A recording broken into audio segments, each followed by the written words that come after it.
Chain, check and adjustment. In this instructional film, you will see a check and adjustment of the chain carried out. This operation is described in Volume 2, Section 906 of the Maintenance Manual. Always use the instruction manual from the engine in question, as details, for instance data, may differ from engine to engine. During operation, the chain will be slightly elongated, resulting in a slack. This slack can be eliminated by retightening of the chain. If elongation of more than 1% is found, the worn links must be replaced. Before work may begin, the following safety precautions must be taken. Stop the engine. Close the starting air supply. Block the starting mechanism. Connect the turning gear. Shut off lubrication oil.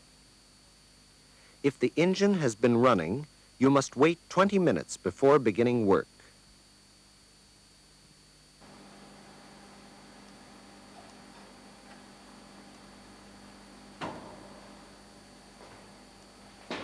Then open the crankcase cover on the chain housing and secure it with the pin.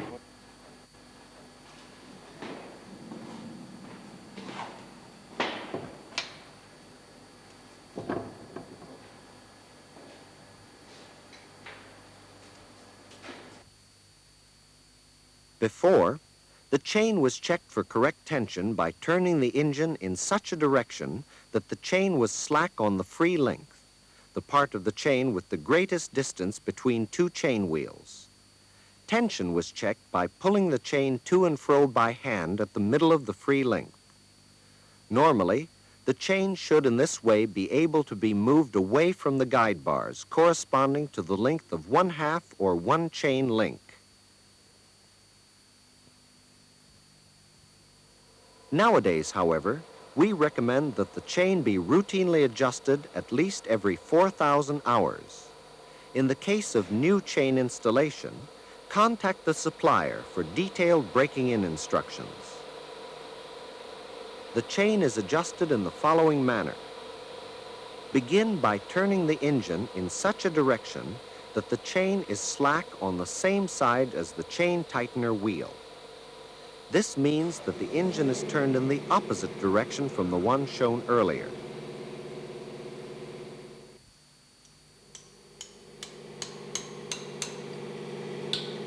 Bend out the locking discs on both the lock nuts on the chain tightener bolt.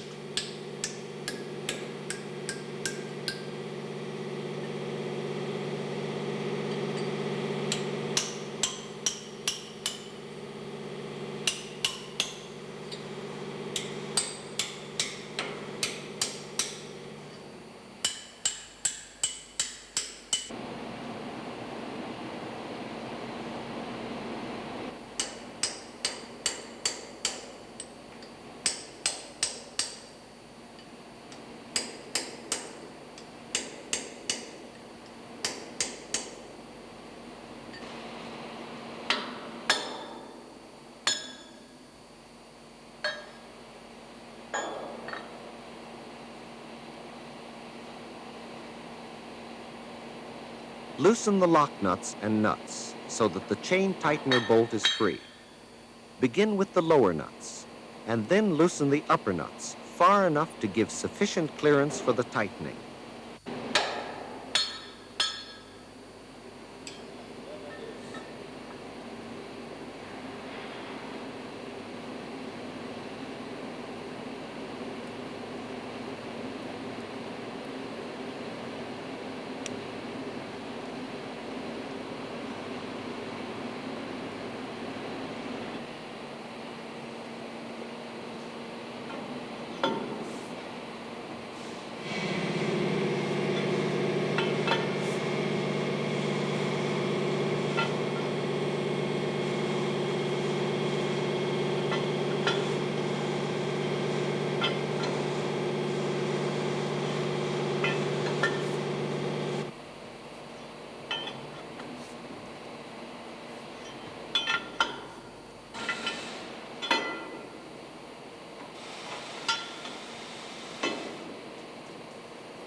Located on the spring is a plate, giving a measurement which is different for each ship. The same information is written down in the Maintenance Manual, Volume 2, Section 906. Make a note of this measurement. The plate on the engine in this film shows that the spring's free length as new was 188.5 millimeters, and when compressed it was 168 millimeters. The difference between a free and a compressed spring being 20.5 millimeters. It is this measurement which is important. With every future adjustment of the spring, this distance, 20.5 millimeters, must be maintained between the free and the compressed states. When the spring in this film was checked, it was found that the free length was no longer 188.5 millimeters. Instead, it was 187 millimeters. Thus, when the spring is compressed by 20.5 millimeters, its length in the compressed state will be 166.5 millimeters.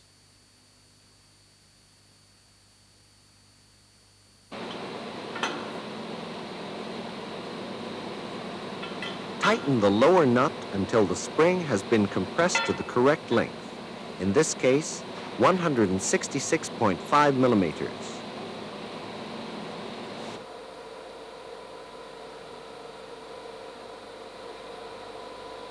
During this tightening, the engine must continuously be turned in such a direction that the slack is on the same side as the chain tightener wheel. The chain tightener bolt will move downwards, and the chain is tightened to the correct tension. The upper nut is now screwed down, while checking that the spring is not compressed further, as this can cause a reduction of the chain tension.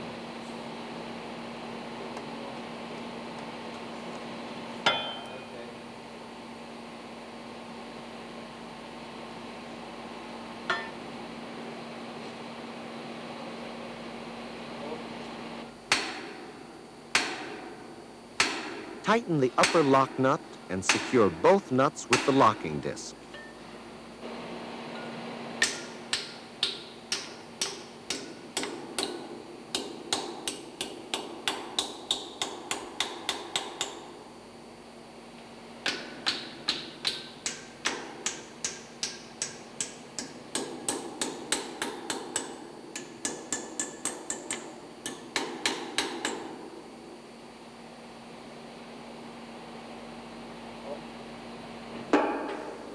The chain tightener bolt is now to be locked.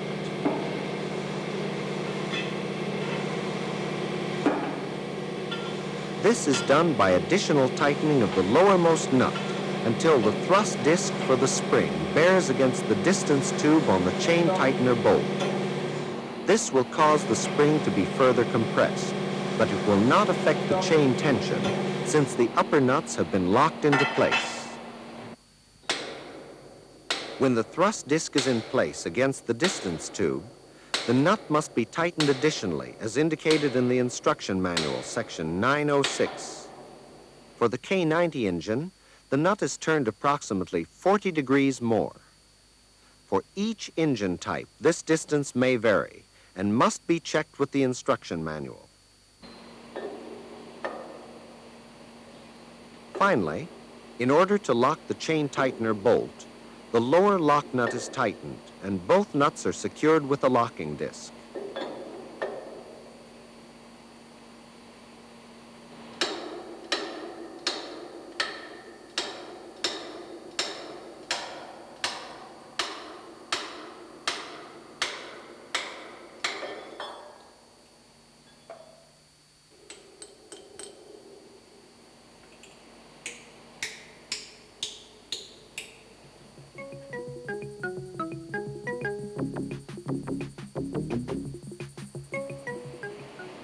Adjustment of the camshaft. During running, the chain will be worn and elongated. This will cause the camshaft to move out of adjustment. Therefore, regular checks of camshaft adjustment are necessary.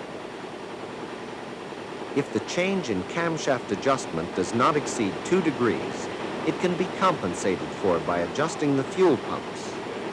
This operation is described in Volume 2, Section 909 of the Instruction Manual. However, if the change exceeds 2 degrees, the camshaft must be adjusted to ensure correct timing of the engine. The change is measured with the help of the pin gauge. On the K90 engine, 2 degrees is equal to 4.8 millimeters. Adjustment instructions can be found in Volume 2, Section 906. After camshaft adjustment, the engine's maximum and mean effective pressures should be checked. Again, for the safety of those working on the engine, the following procedure must be carried out. Stop the engine. Close the starting air supply. Block the starting mechanism. Connect the turning gear. Shut off lubrication oil.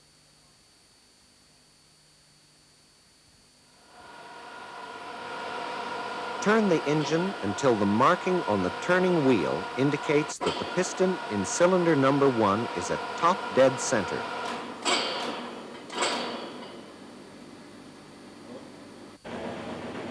Unscrew the bolts and remove the protective guards above the coupling flanges nearest the chain transmission.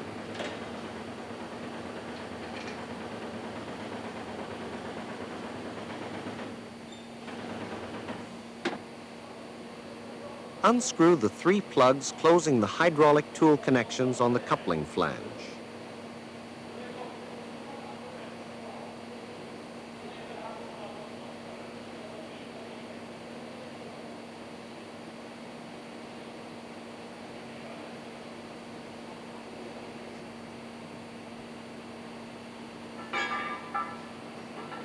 Mount the special tool for turning the camshaft and attach a block and tackle.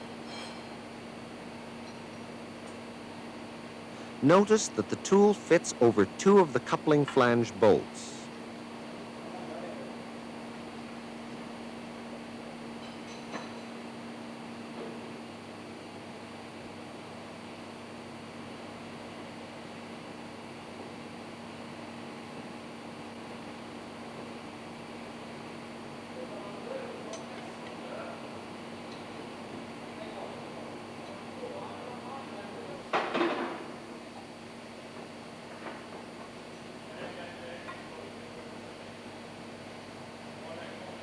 The hydraulic tool is now connected to the coupling flange nearest the chain transmission. Hydraulic oil can be led through channels to the joint between shaft and coupling flange, hereby releasing the connection. Apply pressure to the hydraulic tool until oil trickles out between the shaft and the flange. Oil pressure should be supplied during the complete adjustment.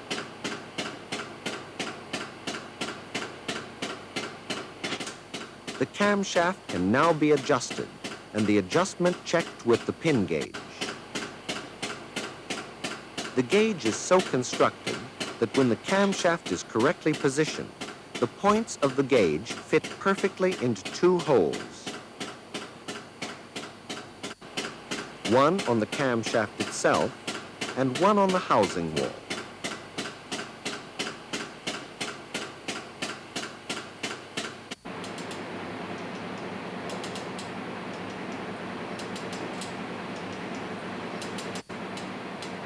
Using the block and tackle, the camshaft is turned until the gauge fits perfectly into the holes.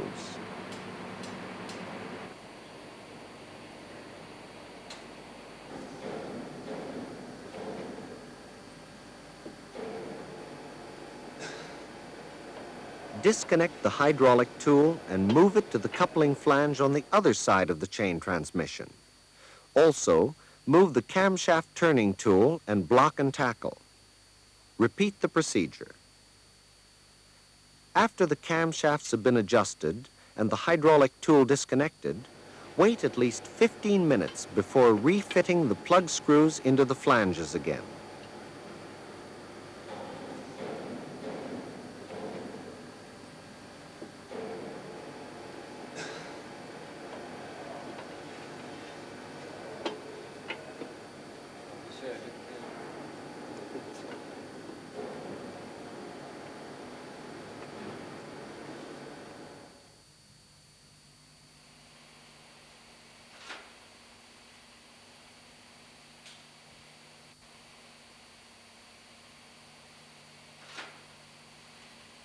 Remount the protective guards.